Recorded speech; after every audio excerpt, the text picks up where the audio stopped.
لله رب العالمين والصلاة والسلام على سيد الأمين أما بعد أعوذ بالله من الشيطان الرجيم بسم الله الرحمن الرحيم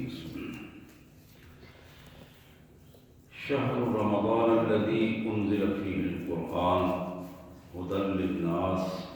وبينات من الهدى والفرقان فمن شهد منكم الشهر فليصمه ومن كان مريضا أو على سفر فعدة من أيام أخر يريد الله بكم اليسر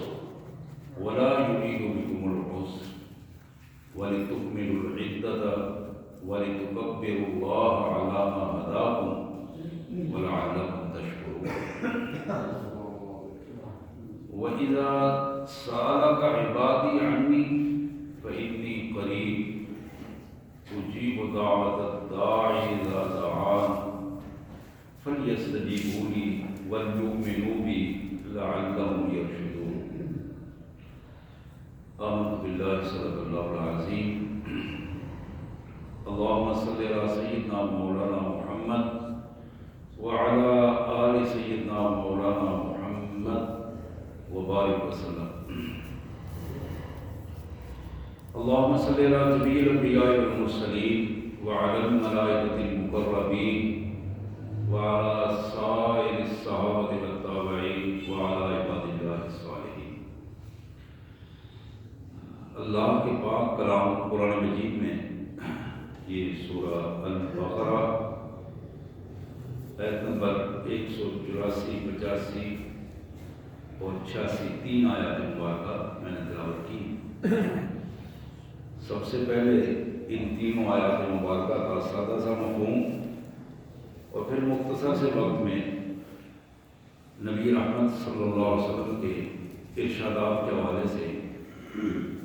رمضان المبارک کی برکات کو حاصل کرنے کا جو حدود و قیود ہیں،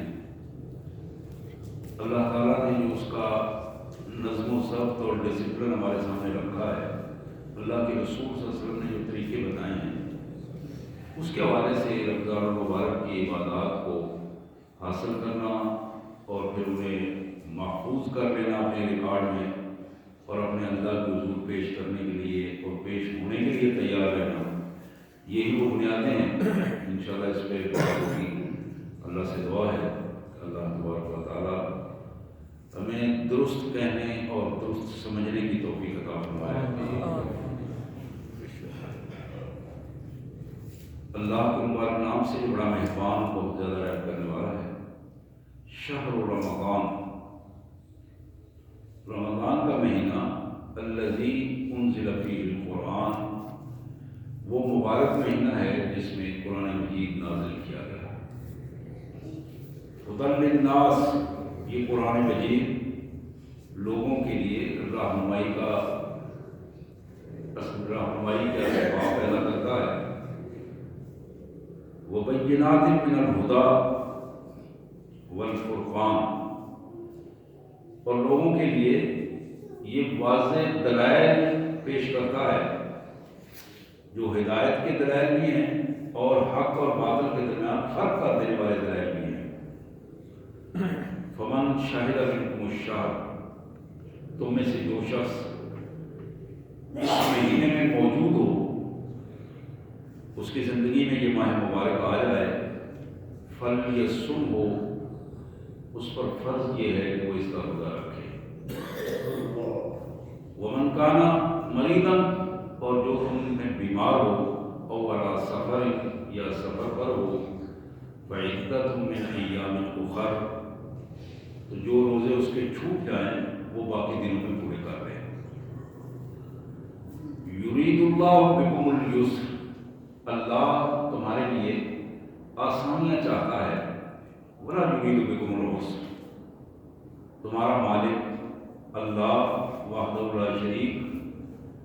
احکم الحاکمین تمہارے لیے مشکلات نہیں چاہتا، اپنے بندوں کو مشکلوں میں نہیں ڈالنا چاہتا۔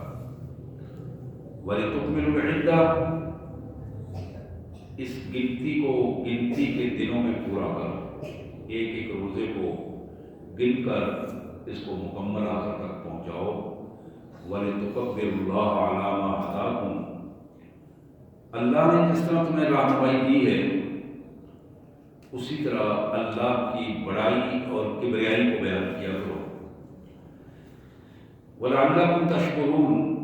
یہ بڑائی اور یہ کبریائی کا بیان کرنا تمہارے لیے شکر گزاری کا باعث بن جائے گا۔ یہی وہ وجہ ہے تو کہ تمہارے اندر شکر کا جذبہ پیدا ہوگا۔ اللہ کی جتنی کبریائی بیان کرو گے اتنا زیادہ اس کے شکر گزار بندوں میں شامل ہوں گے۔ وَإِذَا سَأَلَكَ عِبَادِي عَنِّي فَإِنِّي قَرِيبٌ، میرے رسول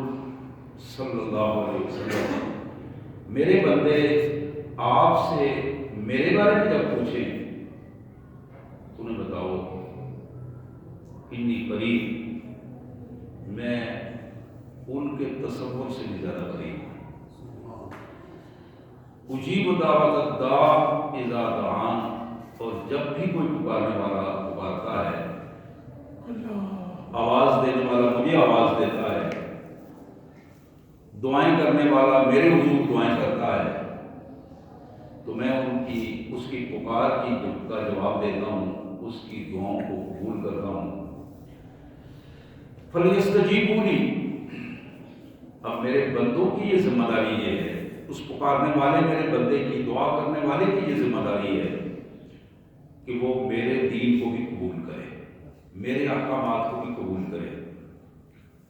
میرے لگائی ہوئی پابندیوں کو اپنے لیے باعث رحمت سمجھ کر اسے قبول کرے۔ وَلْيُؤْمِنُوا بِي، اور میرے اوپر اعتماد کرے، سچا ایماندار بن جائے۔ لَعَلَّهُمْ يَرْشُدُونَ، یہی رویہ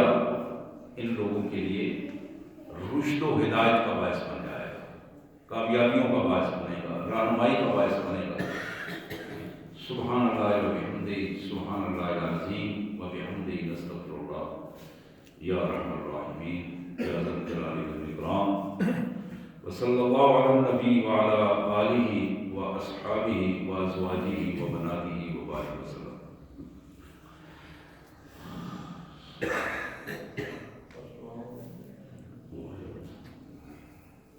اللہ رب العالمین کی خاص رحمت اور اس کی مہربانی سے آج ہم رمضان المبارک کے دوسرے عشرے میں داخل ہو چکے ہیں۔ اگر اس کی مہربانی اور رحمت نہ ہوتی تو شاید ہم یہاں موجود نہ ہوتے، اور یقیناً نہ ہوتے۔ یہ اس کی عنایت ہے، اس کی مہربانی ہے، اس کی نوازش ہے، کرم نوازی ہے کہ مالک نے اپنی خصوصی مہربانی سے ہمیں یہ شرف دیا کہ ہم رمضان المبارک میں اس کے حضور حاضر ہیں۔ کہ جو ارشاد ہوا نا، فمن شاہد منکم الشہر فلیصمہ، جو بندہ بھی اس مہینے میں حاضر ہو، زندہ ہو اور ہوش و حواس میں ہو، حاضر ہو، اس کے لیے لازم ہے کہ وہ روزہ بھی رکھے اور اللہ کی فرمانبرداری میں اپنے آپ کو محسوس کروائے۔ حضرات، یہ جو پہلا عشرہ ہمارا گزرا، اس پہلے عشرے میں ہم نے کیا محسوس کیا؟ رمضان المبارک کے روزوں کے حوالے سے، راتوں کے قیام کے حوالے سے، اپنے رویوں کے حوالے سے، اپنے اخلاق کے حوالے سے، اپنے معاملات کے حوالے سے کیا محسوس کیا؟ اگر ہم اپنے آپ سے پوچھیں تو یقیناً اندر سے اس کا جواب آئے گا۔ وہ کیا ہوگا؟ ہر شخص اپنے اپنے جواب کا خود ذمہ دار ہے، اسے معلوم ہے کہ وہ کیا کر رہا ہے اور کیا کس کیفیت میں رمضان کو گزار رہا ہے۔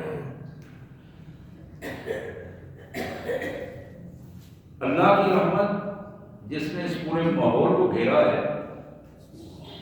اسے نظر آتی ہے جو اس رحمت کو نظر دیکھنا چاہتا ہے، جو اس رحمت کو محسوس کرنا چاہتا ہے، جو اللہ کی قربت حاصل کرنا چاہتا ہے، اس کو اللہ کی رحمت عملاً نظر آتی ہے۔ اور جو اس رحمت سے جتنا دور ہے، جتنا اس نے اپنے آپ کو شیطان اور نفس کے قریب کیا ہے اور رحمت سے دور ہے، اللہ سے دور ہے، مالک سے رابطے میں نہیں ہے، تو یقیناً سامنے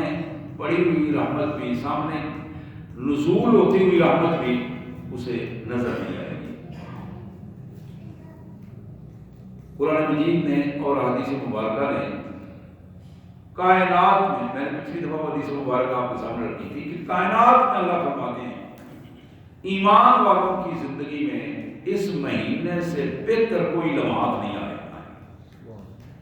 اس مہینے سے بہتر کوئی لمحات نہیں آئے۔ تو پھر فرمایا کہ ایک منافق آدمی، یہ کافر و مشرک کی بات نہیں ہے، منافق آدمی، آپ کے علم میں ہے کہ منافق وہ ہوتا ہے جس نے کلمہ پڑھا ہو، منافق وہ ہوتے تھے جو نمازیں بھی پڑھ لیتے تھے،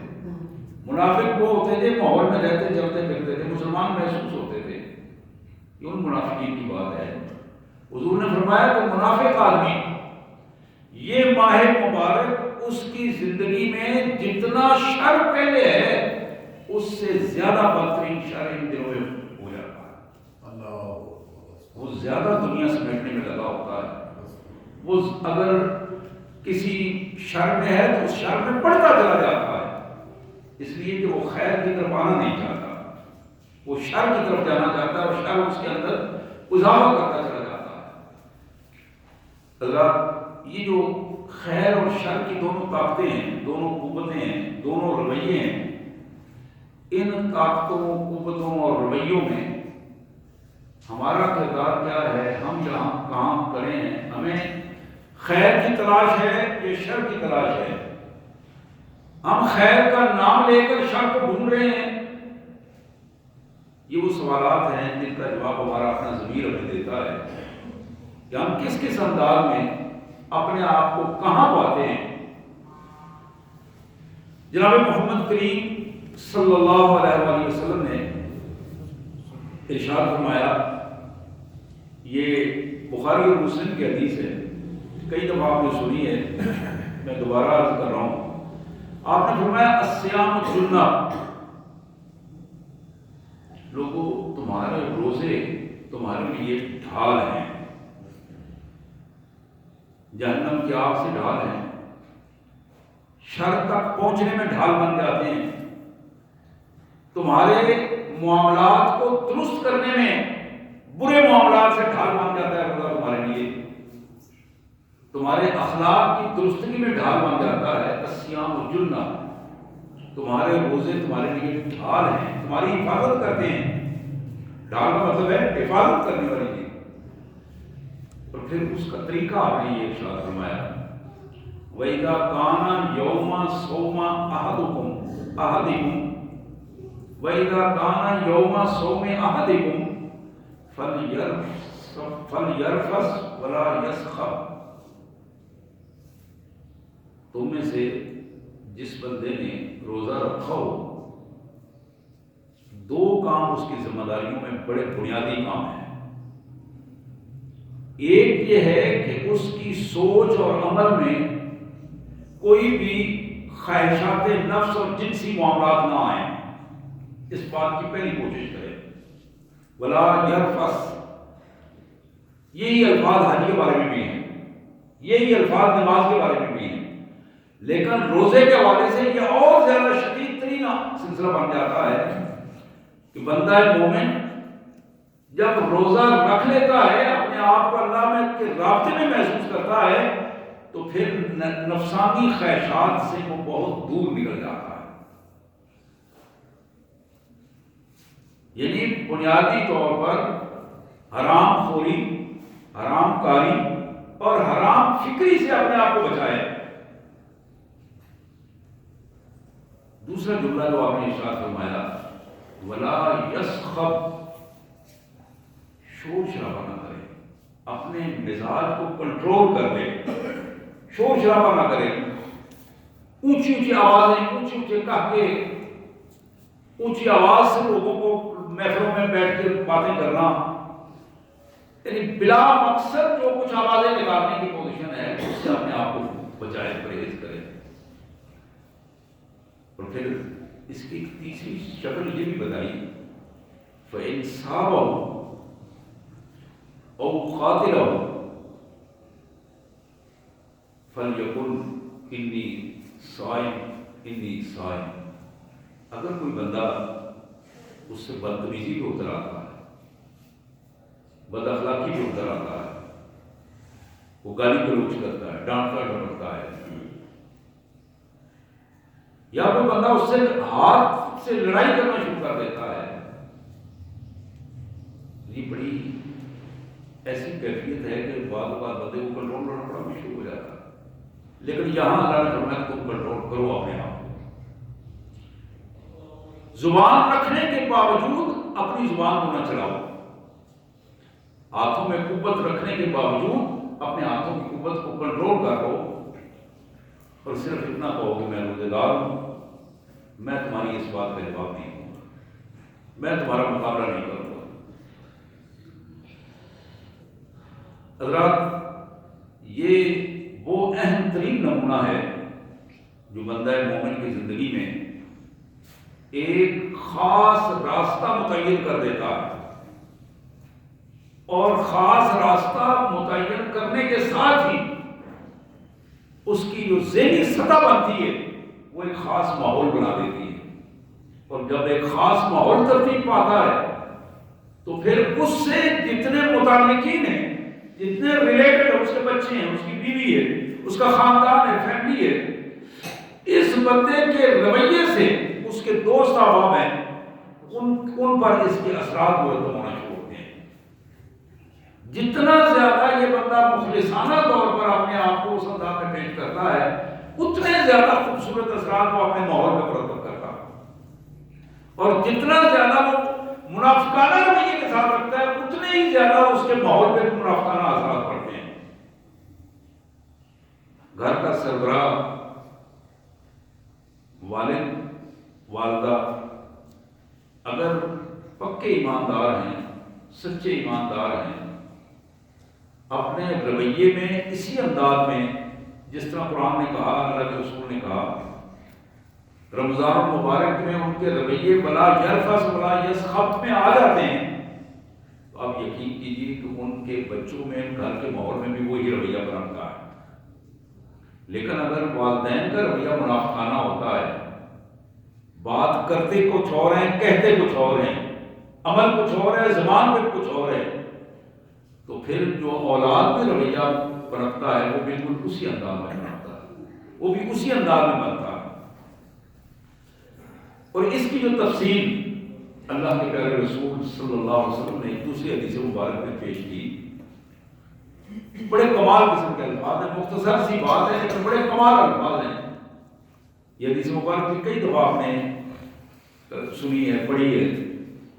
آپ نے فرمایا کہ من لم یدع قول الزور والعمل به فلیس للہ حاجۃ ان یدع طعامہ وشرابہ۔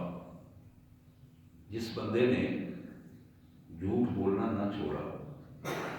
جھوٹ پر عمل کرنا نہ چھوڑا، جھوٹی گواہی دینا نہ چھوڑی، دوسرے الفاظ میں جس بندے نے حرام کاری کو نہیں چھوڑا، جس بندے نے غلط سوچ کو تبدیل نہیں کیا، اللہ کو اس کے بھوکا یا پیاسا رکھنے کی کوئی ضرورت نہیں ہے، اس لیے کہ اس کو سوائے بھوک اور پیاس کے حاصل نہیں ہوگا۔ اس بھوک اور پیاس کے ساتھ اس اخلاص کی ضرورت ہے جو اخلاص بندے کا تعلق اپنے مالک سے بناتا ہے۔ جب تک وہ اخلاص نہیں ہوگا، یعنی یہی کوئی اخلاص ہے کہ بندہ بالکل اکیلا ہے، بالکل اکیلا اور محسوس کر رہا ہے کہ مجھے کوئی نہیں دیکھ رہا، تو وہ پانی کا ایک قطرہ نہیں پیتا، ایک گھونٹ نہیں پیتا، صرف اس لیے میرا اللہ مجھے دیکھ رہا، کسی کو تو پتا نہیں لیکن میرا اللہ دیکھ رہا ہے۔ لیکن دودھ میں پانی ملاتے ہوئے اسے اللہ دیکھ رہا ہوتا ہے، اور وہاں اسے اس بات کا کوئی ادراک نہیں ہوتا کہ میرا اللہ بھی دیکھ رہا ہے، میں نے روزہ بھی رکھا ہوا ہے اور وہ سارے چیزیں ہیں، لیکن وہاں اس کا رویہ جو بالکل تبدیل ہو جاتا ہے۔ میرے بھائی اس کو ہی منافقت کہتے ہیں، اس کو ہی منافقت کہتے ہیں۔ بالکل اسی کیفیت میں ایک بندہ اپنا سامان بیچ رہا ہے، دکان پہ بیٹھا ہے، وہی بھائی جو عام حالات میں سب کچھ ہوتے ہوئے، وسائل ہوتے ہوئے، اکیلے ہوتے ہوئے، کوئی نہیں بظاہر اسے دیکھ رہا، وہ کھانا پینا نہیں کرتا، لیکن وہاں اپنی دکان پہ اسی کیفیت میں 2 نمبر چیز دے کے، جس کا اسے معلوم ہے، غلط چیز دے کے، غلط چیز بیچ کے وہ اپنے لیے جو سامان اکٹھا کر لیتا ہے، اس کے بارے میں مجھے علم ہونا چاہیے کہ جس کو دے رہا ہے، جو دے رہا ہے، وہ میرا مالک دیکھ رہا ہے۔ اور حضرات بالکل تیسرا رویہ جو حدیث مبارک ہمارے سامنے رکھتی ہے، ایک وہ بندہ جو عام حالات میں اپنے بھائیوں کے ساتھ بڑی محبت کا سلوک کرتا ہے، دوست احباب کے ساتھ بڑی محبت کا سلوک کرتا ہے، انفرادی محفلوں میں وہی شخص جب اپنے بھائیوں کی غیبت کرنا شروع کر دیتا ہے، ان کی برائیوں کو مزے لے لے کر بیان کرتا ہے، ان کی خامیوں کو مزے لے لے کر ٹوڑتا پھر اس میں تبصرے کرتا ہے، تو رسول اللہ صلی اللہ علیہ وسلم نے تو یہاں تک ارشاد فرمایا، بلکہ قرآن نے یہ الفاظ کہے کہ یہ اپنے مردہ بھائی کا گوشت کھا رہا، یعنی ویسے کچھ نہیں کھا رہا۔ اور اس سے بڑی ایک حقیقت حدیث مبارک میں آتی ہے کہ 2 خواتین کو رسول اللہ صلی اللہ علیہ وسلم کے سامنے لایا گیا رمضان المبارک میں، روزے کی حالت میں، انہوں نے حضور صلی اللہ علیہ وسلم کو بتایا گیا کہ ان کی معدے کی کیفیت بڑی خراب ہوئی، طبیعت خراب ہو گئی ہے، بہت پریشانی ہو گئی۔ حضور صلی اللہ علیہ وسلم نے انہیں قے کروائی، یہ حدیث کے الفاظ ہیں، جب قے کروائی تو اندر سے خون کے لوتھڑے نکلے، اور آپ نے ان سے پوچھا کہ تم دونوں بیٹھ کر کس کی غیبت کر رہی تھی؟ انہوں نے بتایا کہ ہم فلاں اس موضوع پر فلاں کر رہے تھے، اور انہوں نے توبہ کی اور استغفار کیا۔ یعنی یہ کبھی کبھی عملی صورت میں بھی اللہ تبارک و تعالیٰ ایسے معاملات دکھا دیتے ہیں کہ بندوں کو فی الواقع میں یقین آ جاتا ہے کہ اللہ اور اللہ کے رسول نے جو کہا ہے وہ ذرا برابر میں اس میں کمی کی پوزیشن نہیں ہے۔ یعنی بندہ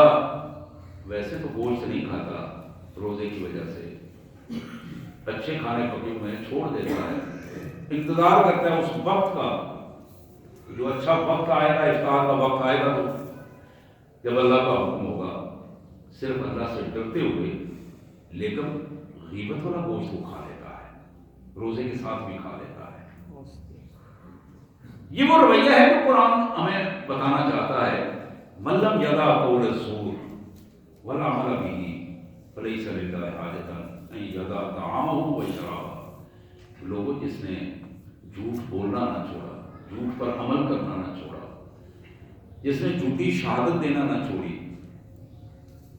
جس بندے نے اپنے آپ کو تبدیل نہ کیا، حرام کاری سے بچا نہیں، حرام خوری سے نہیں بچا، حرام کی سوچ فکر سے نہیں بچ سکا، فلیس للہ حاجۃ ان یدع طعامہ و شرابہ۔ اللہ کو کوئی ضرورت نہیں ہے کہ وہ اپنے آپ کو بھوکا پیاسا رکھے۔ پھر مسند دارمی کی ایک حدیث مبارک، کم من صائم لیس لہ من صیامہ الا الظمأ، کم من قائم لیس لہ من قیامہ الا السہر۔ کتنے ہی ایسے لوگ ہیں ہم دن بھر روزہ رکھتے ہیں،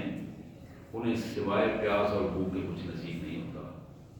اور کتنے ایسے لوگ ہیں جو راتوں کو عبادات کے لیے کھڑے ہوتے ہیں،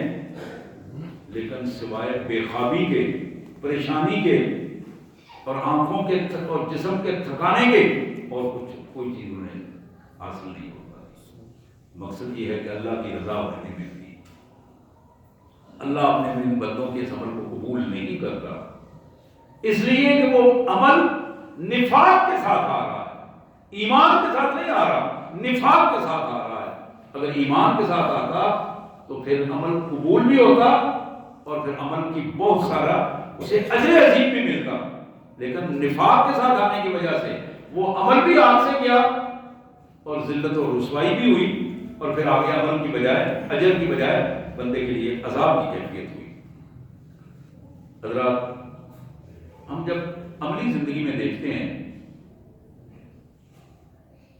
نماز کے لیے ہم آئے ہیں، نماز پڑھنے کے لیے میں بھی آپ بھی اللہ کے حضور حاضر ہوئے ہیں، اور یہ اللہ کی توفیق ہے۔ اللہ تعالیٰ پانچوں وقت توفیق دیتا ہے، مسجد میں اس کے بندے آتے ہیں، نماز پڑھتے ہیں۔ اب ایک بندہ مسجد میں آیا، اس نے نماز پڑھی، امام صاحب کے پیچھے جتنی رکعتیں جس نماز کی تھی وہ پوری ادا کی، اٹھا چلا گیا۔ نمازیوں نے تو اسے دیکھا کہ اس نے نماز پڑھی ہے، جو قانونی نماز کا پہلو تھا وہ اس نے پورا کر لیا، لیکن اب یہ اللہ جانتا ہے کہ اس کے نماز پڑھنے کی کیفیت اور نیت کا انداز کیا تھا۔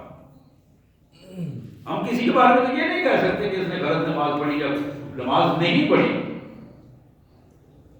حضرات، بالکل اسی طرح ایک آدمی کھانا کھاتا ہے، اچھے سے اچھا کھانا کھا لیتا ہے،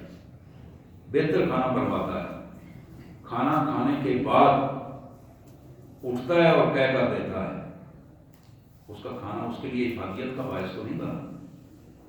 کھانے کا جو مقصد تھا وہ اسے حاصل نہیں ہوا، وہ کھانا وہ غذا اس کی جزو بدن نہیں بنی، خون بننے کا ذریعہ نہیں بن سکی، اس کے لیے کیلشیم اور باقی منرل بنانے کا ذریعہ نہیں بن سکی، اس کے لیے طاقت کا باعث نہیں بن سکی، اس کے اعضاء کو انہوں نے تنوع نہیں دیا، اس لیے کہ جو کچھ تھا اس نے باہر نکال دیا۔ کھانے کا عمل اس نے پورا کر لیا، وہ جو بظاہر ڈسپلن تھا وہ پورا کیا، لیکن اسے مقصد حاصل نہیں ہو سکا۔ اسی طرح ایک آدمی کھانے والا، جو انسان کھانا کھاتے ہیں اس کے علاوہ کوئی اور چیز کھانا پینا شروع کر دے، وہ بے شک پتھروں کی صورت میں ہو یا کوئی بھی چیز، تو ظاہر ہے وہ اس کے اندرونی اعضاء معدے اور جگر کو خراب تو ضرور کریں گے، اندریوں کو تباہ تو ضرور کر دیں گے، لیکن اس سے کھانے کا مقصد حاصل نہیں ہوگا۔ حالانکہ اس نے منہ میں نوالے بھی اسی انداز میں ڈالے ہیں، وہ اسی کیفیت میں عمل سارا اسی کیفیت میں وہ گزرا ہے۔ حضرات، اللہ یہ چاہتا ہے، ان اللہ ینظر الی قلوبکم، اللہ کی نظر، اللہ تبارک و تعالیٰ تمہارے دلوں کو دیکھ رہا ہے، نیتوں کو دیکھ رہا ہے کہ تم کس نیت اور کس سوچ کے ساتھ یہ عمل کر رہے ہو، اور کتنا تم اپنے اللہ کو دکھانا چاہتے ہو۔ میں نے پچھلی دفعہ حدیث مبارکہ آپ کے سامنے رکھی تھی، اللہ کے رسول صلی اللہ علیہ وسلم نے فرمایا کہ اللہ کریم رمضان المبارک میں خصوصی طور پر اپنے بندوں کو دیکھنا چاہتے ہیں کہ وہ نیکی میں کتنا آگے بڑھتے ہیں۔ ان اللہ ینظر الی تنافسکم فی، کہ رمضان المبارک میں تم کتنا ایک دوسرے سے آگے بڑھ کر نیکی کو مسابقت کے ساتھ نیکی لینا چاہتے ہو، نیکیوں کو اکٹھا کرنا چاہتے ہو، اخلاص کے ساتھ اکٹھا کرنا چاہتے ہو۔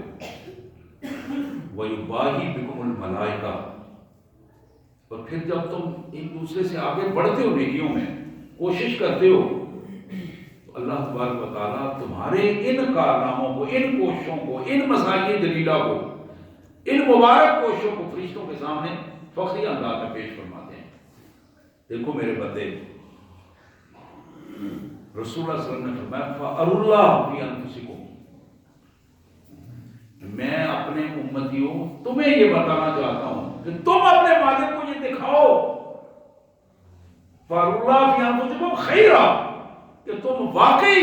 اللہ کے حضور اس کی رضا حاصل کرنے کے لیے نیکی حاصل کرنا چاہتے ہو۔ اس کے لیے ہر وقت مسجد میں بیٹھنا تو ضروری نہیں ہے، اس کے لیے ہر وقت ایک خاص جبے والا لباس پہننا تو ضروری نہیں ہے، لیکن اس کے لیے نیت کا درست ہونا، اور آدمی جہاں بھی ہو اپنے اللہ سے رابطے میں ہو اور اس کی مرضی کی خلاف ورزی نہ کرنا اور اللہ کی رضا کے مطابق اپنے آپ کو بنا لینا، یہ وہ چیز ہے کہ جو انسان اپنے اللہ کے حضور اللہ کو دکھانا چاہتا ہے کہ میرے مالک میں یہ آپ کے لیے کرنا چاہتا ہوں، دنیا کیا کہتی ہے مجھے اس کی پرواہ نہیں ہے، دنیا کیا میرے بارے میں سوچتی ہے مجھے اس کی پرواہ نہیں، لیکن میں جو کچھ کرنا چاہتا ہوں وہ اپنے وحدہ لا شریک کے لیے کرنا چاہتا ہوں، میں اللہ کو دکھانا چاہتا ہوں مالک میں تیری مرضی حاصل کرنے کے لیے، تیری رضا حاصل کرنے کے لیے یہ کچھ کر رہا ہوں۔ حضرات، یہ ہمارے اعضاء و جوارح، یہ ہاتھ، پاؤں، آنکھیں، زبان، کان، ان سب کو ہمارے ساتھ اگر چلنا ہے، اس ڈسپلن میں یہ چیز شامل ہو جائیں، اس نظم و ضبط میں یہ چیز شامل ہو جائے، تو پھر اس روزے کو مکمل روزہ کہا جائے گا۔ صوم وہی بھی ہوگا، صوم کا معنی ہے رک جانا، یہ جو رک جانے کی کیفیت ہے، روزے کی جو حقیقی کیفیت ہے وہ وہی ہوگی۔ ولا یرفث ولا یسخط، زبان بھی رک گئی، آنکھیں بھی رک گئی، کوئی چیز اللہ کی مرضی کے خلاف انہوں نے نہ دکھائی نہ بولی، اور سماعتیں بھی اللہ کی مرضی کے خلاف نہ چل سکی، تو پھر یہی وہ پوزیشن ہے جو بندے کو اس روزے کی کیفیت اور رمضان مبارک کے ان لمحات میں اس بندے کے لیے اللہ فرماتے ہیں کہ میں ہر روز فرشتوں کو یہ حکم دیتا ہوں کہ میرے فرشتوں جنت کو سجاؤ کہ میرا وہ بندہ جو روزہ دار ہے، میرا وہ بندہ جو مشکلات سہ رہا ہے، پیاس لگی ہوئی ہے، پانی نہیں پیتا میری رضا کے لیے، وہ حرام خوری کر سکتا ہے لیکن حرام خوری نہیں کرتا، حرام نہیں کھاتا، صرف اس لیے کہ وہ میری رضا چاہتا ہے، میرے حکم پر عمل کرنا چاہتا ہے۔ وہ اپنی زبان کو کنٹرول کر چکا ہے، اپنے اعضاء و جوارح کو کنٹرول کر چکا ہے، اپنے رویے کو بدل چکا ہے، اپنے اخلاق کو بدل چکا ہے، اپنے معاملات میں تبدیلی لا چکا ہے۔ اللہ فرماتے ہیں کہ میں ہر روز فرشتوں کو حکم دیتا ہوں، میرا یہ بندہ اگر رمضان میں اس کا موت لکھی ہوئی اور رمضان میں یہ ادھر آیا، جنت کی ایک ایک چیز میرے اس بندے کا استقبال کریں گے، اسے پروٹوکول دیں گے، اور وہ جنت کا ہر روز کا آراستہ پیراستہ ہونا یہ اس بات کی دلیل ہے کہ اللہ اپنے بندے کا انتظار کرتے ہیں، اس بندے کا جو بندہ اپنے اللہ سے ملاقات کا مشتاق ہے۔ اور یہ اشتیاق کتنی بڑی غنیمت ہے اس کا آپ اندازہ نہیں کر پاتے۔ محمد کریم صلی اللہ علیہ وسلم جب اس دنیا سے رخصت ہو رہے تھے، میں نے یہ حدیث کئی دفعہ آپ کے سامنے رکھی کہ جناب جبرائیل بھی بیٹھے تھے، اسرائیل بھی آئے، تو اسرائیل نے اجازت مانگی ہے اللہ کے رسول صلی اللہ علیہ وسلم سے، حضور مجھے اللہ نے حکم دیا ہے کہ میں آپ سے پوچھوں، اجازت ہوں کہ اگر آپ آنا چاہتے ہیں، اللہ سے ملاقات کرنا چاہتے ہیں تو آپ آئیں، اللہ آپ کی ملاقات کا مشتاق ہے۔ اگر آپ یہاں دنیا میں بھی اور رہنا چاہتے ہیں، جتنا آپ کہتے ہیں اللہ نے حکم دیا میں اتنا، تو آپ کی زندگی بڑھا دیتا ہوں۔ حضور صلی اللہ علیہ وسلم نے یہی جملہ جبرائیل سے پوچھا، جبرائیل سے فرمایا کہ جبرائیل تمہارا کیا خیال ہے؟ تو جبرائیل علیہ السلام نے ایک ہی جملہ کہا، اللہ کے پیارے رسول صلی اللہ علیہ وسلم، اللہ اپنے بندے سے ملاقات کا مشتاق ہے۔ اور یہ جملہ سننا تھا کہ بے ساختہ اللہ کے رسول صلی اللہ علیہ وسلم نے بار یہ جملہ دہرایا کہ اللہ کا بندہ اپنے مالک سے ملاقات کا مشتاق ہے، میں جتنی جلدی ممکن ہوں اپنے مالک کے حضور حاضر ہونا چاہتا ہوں۔ حضرات، یہ اشتیاق جو ہے، اللہ سے محبت کا ایک رنگ جو ہے، یہ روزے کی صورت میں اور زیادہ بڑھ جاتا ہے۔ جتنا زیادہ اللہ سے محبت کا رنگ چڑھتا ہے، صفت اللہ کا رنگ، جتنا اپنے اللہ سے پیار ہوتا ہے، محبت ہوتا ہے، مالک سے بندہ ملنا چاہتا ہے، جس طرح رات کے اندھیروں میں آنسو بہا کر بندہ اپنے مالک کے حضور اللہ سے ملاقات کا ایک کیفیت نکالتا ہے، جو لطف اسے محسوس ہوتا ہے، وہ سونے والا اس لطف سے بے خبر رہتا ہے، اس کو نہیں پتا کہ وہ کیفیت کیا، وہ لذت کیا ہے۔ علامہ اقبال کو نے بڑی خوبصورت بات کہی، زمستانی ہوا میں گرجت کی شمشیر کی تیزی، نہ چھوٹے مجھ سے لندن میں بھی آداب سحر خیزی۔ برطانیہ میں رہتے ہوئے پانی اور ہوا کی تیزی کی پوزیشن یہ تھی کہ تلوار کی طرح کاٹ دیتی تھی، سردیوں کے موسم کی پوزیشن اس حد تک تھی، لیکن یہ اللہ کا کرم ہے، اس کی مہربانی ہے، اس کے باوجود بھی اقبال سے اللہ کے فضل سے تہجد کی نماز نہیں چھوٹی۔ یعنی جس بندے کو اللہ سے تعلق بن جاتا ہے، اللہ کی محبت کا ایک رنگ چڑھ جاتا ہے اس بندے پہ، تو پھر اس بندے کی عملی پوزیشن یہ ہوتی ہے کہ وہ اپنے آپ کو ہر وقت اس کیف اور محبت کی کیفیت میں محسوس کرتا ہے، اور کوئی چیز بھی وہ اس کے خلاف برداشت نہیں کر پاتا۔ نبی رحمت صلی اللہ علیہ وسلم نے ارشاد فرمایا، یہ حدیث مبارک کو ترمذی کی ایک حدیث ہے، حضور نے فرمایا کہ ثلاثۃ حق علی اللہ یرد لهم دعویٰ، تین قسم کے آدمی ایسے ہیں کہ ان کا حق بنتا ہے اللہ پر، اللہ ان کی دعا کو رد نہ کرے۔ بڑا اہم جملہ ہے کہ ان کا حق ہے اللہ پر، یعنی اللہ انہوں نے اپنے بندوں کا حق سمجھتا ہے اپنے اوپر کہ میرے یہ بندے یہ اس پوزیشن میں آ گئے ہیں، میرے اتنے قریب آ گئے ہیں کہ اب میں نے ان کی بات کو مسترد نہیں کروں گا۔ ان میں فرمایا کہ الصائم فی یفطر، الصائم حتی یفطر، یہاں روزہ دار افطار تک جس پوزیشن میں ہوتا ہے، اس پوزیشن میں اپنے کو اللہ کے حضور جب دعا کرتا ہے، جتنے اخلاص کے ساتھ اللہ کے رغبت کے ساتھ وہ دعا ہوتی ہے، اتنی تیزی سے وہ دعا اس کو منظور ہوتی ہے اس کے لیے۔ تو میں والمظلوم حتی ینتصر، اور پھر وہ مظلوم جو ظلموں میں گھرا ہوا ہے، جب تک اس کی مدد نہیں ہو جاتی اس سے پہلے تک اس کا ایک ایک لمحہ اس کی دعا کی قبولیت کا لمحہ ہوتا ہے۔ والمسافر حتی یرجع، اور پھر مسافر جو سفر میں ہے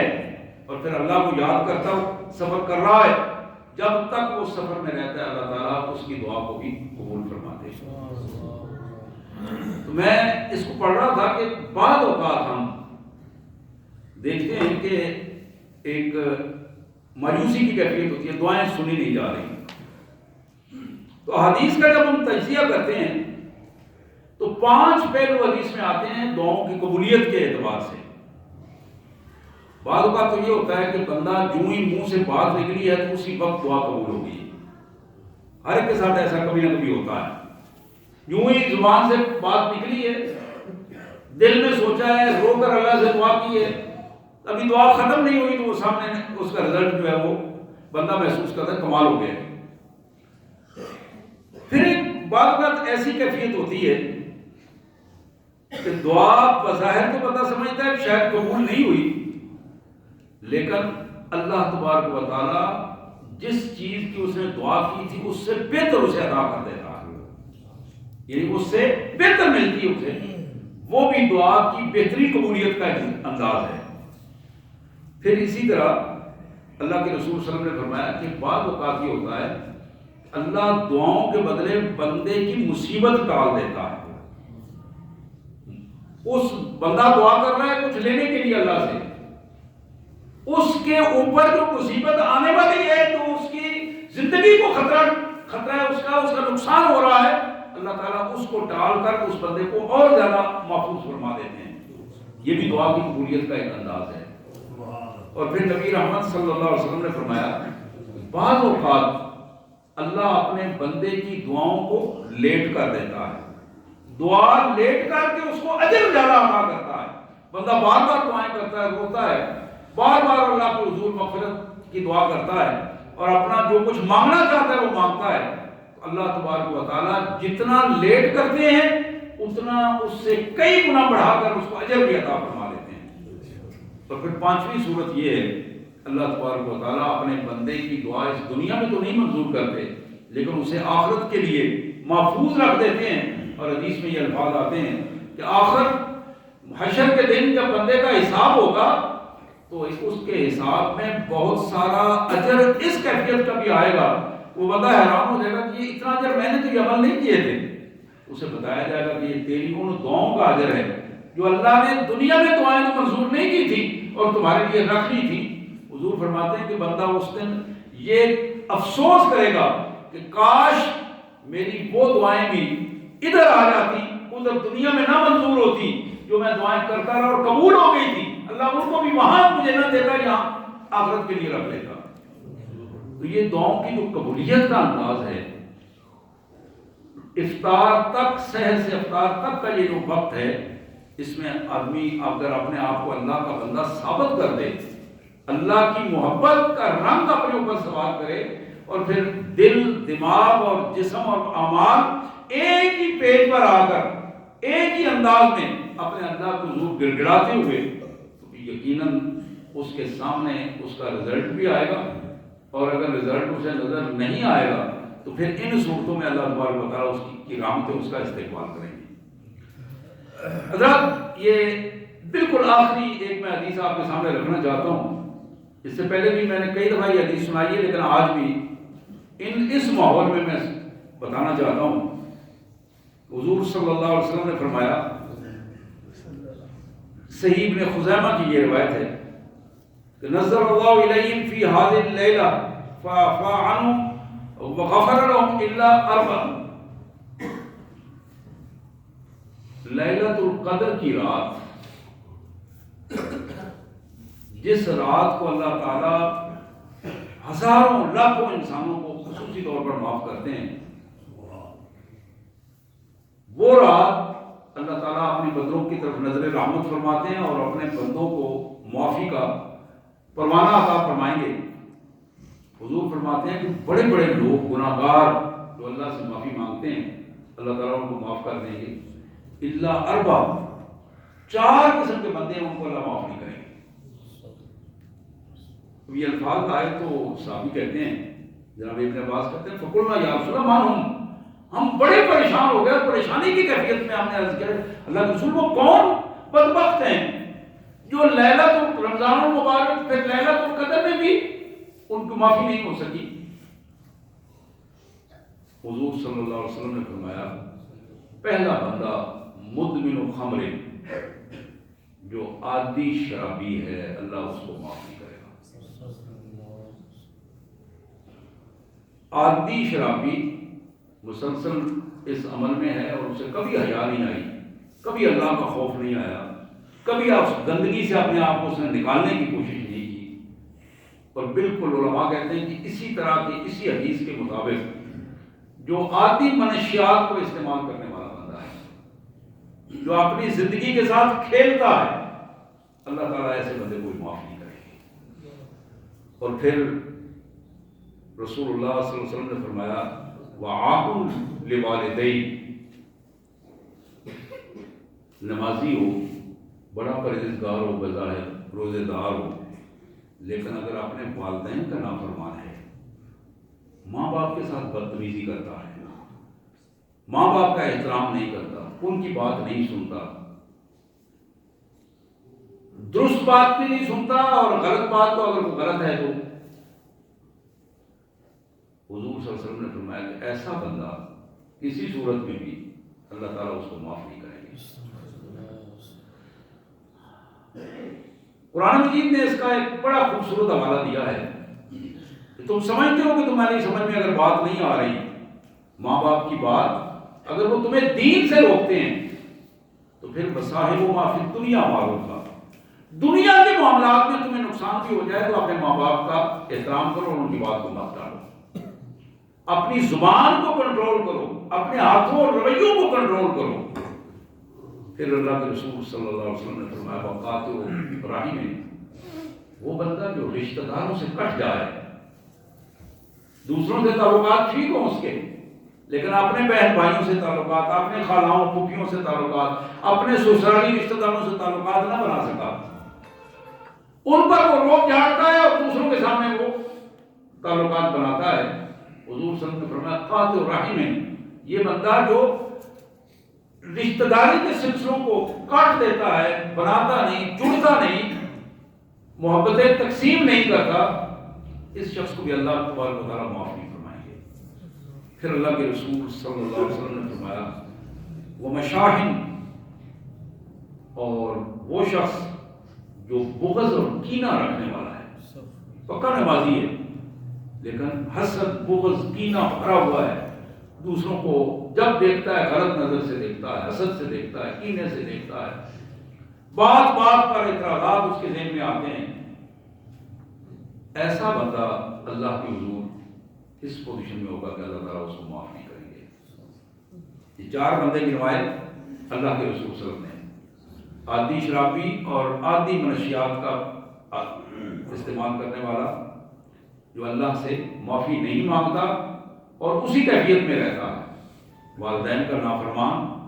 اور رشتہ داروں سے کٹ کے رہنے والا، اور پھر حسد بغض اور کینے سے بھرپور، ایسے بندے پر اللہ معاف نہیں کریں گے۔ حضرات، یہ لمحات کتنے ہیں اور ہماری قسمت میں کتنے ہیں؟